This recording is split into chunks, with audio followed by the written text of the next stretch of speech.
At pagtapos ng mga nangyari, back to normal ang lahat. Back to normal ang lahat, magkakasama kami ng mga tito.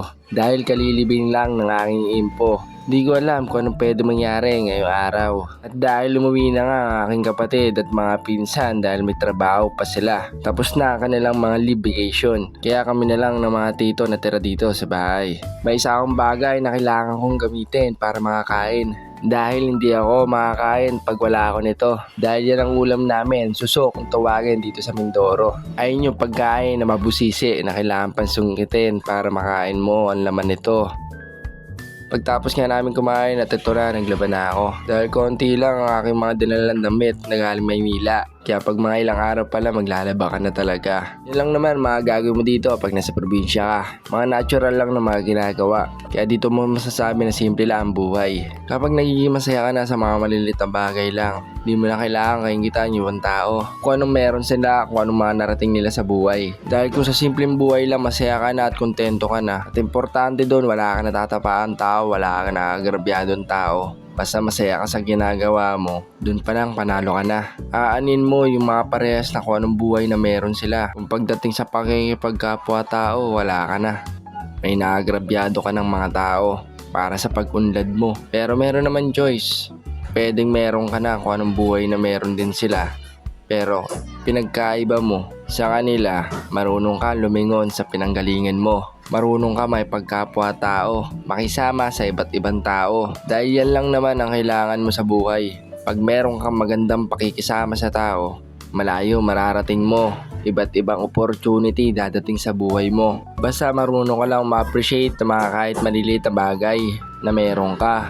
Bonus na lang kung yung mismong pangarap mo is natupad mo, is nakuha mo, nakamit mo. Mapapa-thank you Lord ka talaga. At niyakag ko nga ang aking pinsan na magpasama dahil pupunta nga kami sa pinsan ko na si Abig dahil umuwi rin dito sa Mindoro na malapit lang sa amin.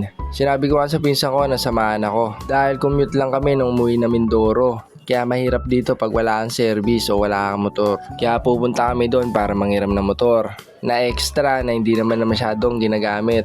At ito pa, sabi ko nga sa pinsan ko na patag lang yung aming dadaanan. Kasi ang motor niya hindi pwedeng panlubakan. Pang city ang motor niya, hindi pang nature. Naka Malaysian concept kasi ang kanya motor. Pero binudol ko siya. Ang kanawari. Kalaoga patag lang. Ay, ikan! Patag lang naman ah. Patag lang kasi. Bus na ang patag. Upat na to guys. Pasok na kami ng ano. Kantadya. Katadya.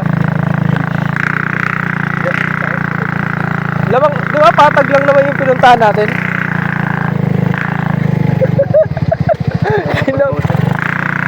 Kinapos eh. Patag naman ah.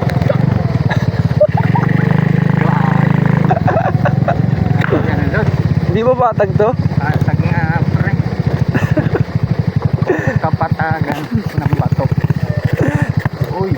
Niyaya ko siya gar. Sabi ko, papasama ako, may kukunin lang ako. Okay, maniwala kayo ron. Bodol yan guys.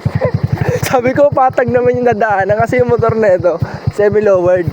Hindi pwede sa mga ganto-gantong mga lubak-lubak. Oo, dito na baba. Yan sa baba. Uy. Yan, maselan kasi yung motor na ito. Pang city lang to. Pansi, Pang nature.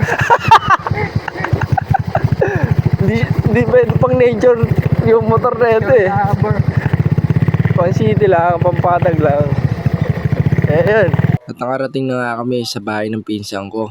At nagsabi nga yung pinsan ko bago ako pumunta dapat sa kanila, magdala daw ako ng tattoos. Ang tattoos naman na yun ay parang Scorpio ng style pero hindi. May pagkahawig din siya sa lobster. Kaya sobrang sarap nun. Sa ano? Lagunlong. Ano, huli kayo? Ha? Ano? Huli kayo? Ang huli? Tatus. Wala nga, hindi naman nakapanghuli. Sabihin mo. Nagpasama ako san. Tara mo yung motor niya. Naka-lowered. Sabi ko patag yung dadaanan. Wow. Kita mo yung daanan dyan. Sa akin yan, sayad eh. Lubak-lubak. At umuwi na kami ng pinsan ko muna. At tumangkas na nga ako sa pinsan ko na si Abig. Dahil naawa din ako sa motor niya kay Denmark. Bibili lang kami ng merienda muna para mapagbanding kahit papano bago ako makiram ng motor sa pinsan ko. At sabi nga ng pinsan ko na video ako daw siya para may pang additional siya sa clip na pang montage ng motor niya. At dumaan nga muna si Abeg dito para makita si Papa. Napasama pa ang kanyang punta dahil nasermonan siya ng Papa. Dahil nung umuwi kami dito sa Mindoro, March 16 kami umuwi ng Mindoro. Kasi ang alam namin na uuwi sila Abeg April pa. Tapos nalaman lang rin namin na kinabukasan ng gabi umuwi din pala. Di sana di kami nag-commute, nagmotor na lang rin kami. May kasabay pala kami na uuwi din pala. Yo, what is up? Samahan nyo kami ngayon guys. Samahan nyo kami ngayon gar. Dadagat kami.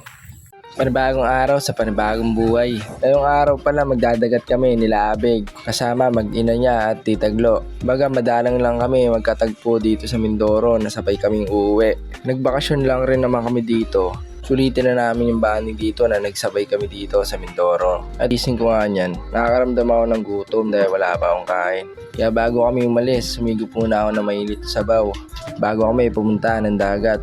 Dahil sila namimili pa lang naman ng mga ingredients na gagamitin na lulutuin dun sa tabi ng dagat.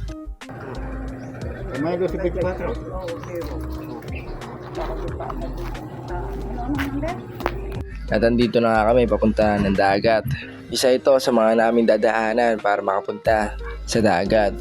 Kanya-kanya kaming dala na aming kakailanganin sa aming pagliligo sa tabing dagat. Medyo maganda ang panahon, hindi sobrang init, hindi sobrang makulimlim. Kaya samahan nyo kami guys. Papakita ako sa inyo ang aming dagat dito sa Mindoro na malapit lang rin sa aming bahay.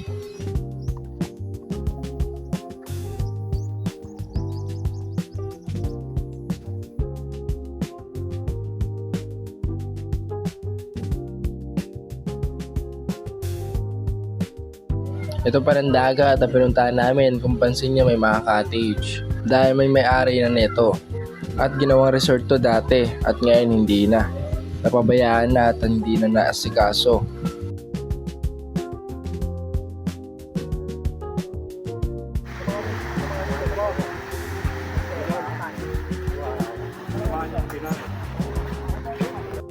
Para ang sarap mag-enjoy na mag-isa, makakapag-isip at makapagmuni-muni at sa dagat na pwesto ka pa. Pero para walang thrill, di lang ako nag-iisa. Kasama ko ang pinsan ko.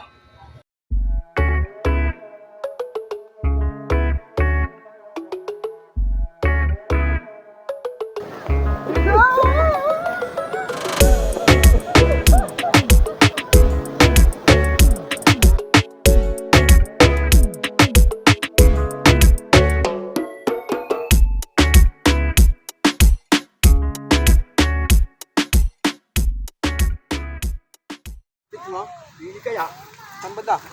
Parang may katawan na rin. At kumukuha na nga sila ng panggatong para sa paghahanda sa kanilang pagluluto. At may napansin nga ako sa puno. Tignan nyo, nakakakilabot. Tang ina, tumpok. Kaya pag dumapo to sa iyong balat, kate at hapde ang iyong mararamdaman. Kaya sobra akong kinilibutan nung nakita ko to. At nagpapadingas na nga sila ng apoy para mailuto na ang aming kakainin. Habang nagluluto pa sila, may nalimutan sila na dapat bilhin. Inutusan pala ako dyan na bumili ng 1.5 at iba pang ingredients na aming kakailanganin sa aming pagkain. At itong gamit kong motor, ito pala hiniram ko kay Abeg. Ang motor na to, galing pa sa papa ng pinsan ko rin na si Harod, na hanggang ngayon buhay pa at nagagamit pa siya ng maayos. Kaya bilib din ako sa motor na to, sobrang tibay.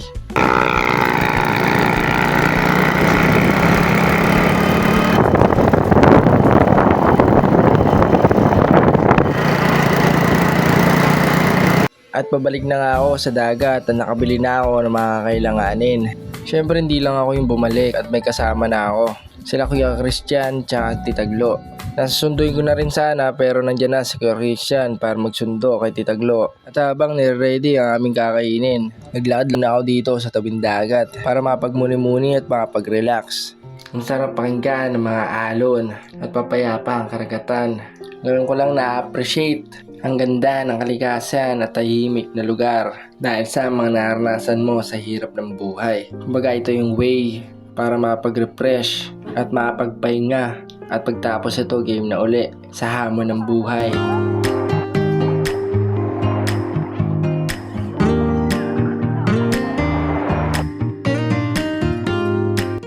Kaya ang buhay, sulitin mo lang sa masasayang bagay. Follow your dreams. V. Buena Bas.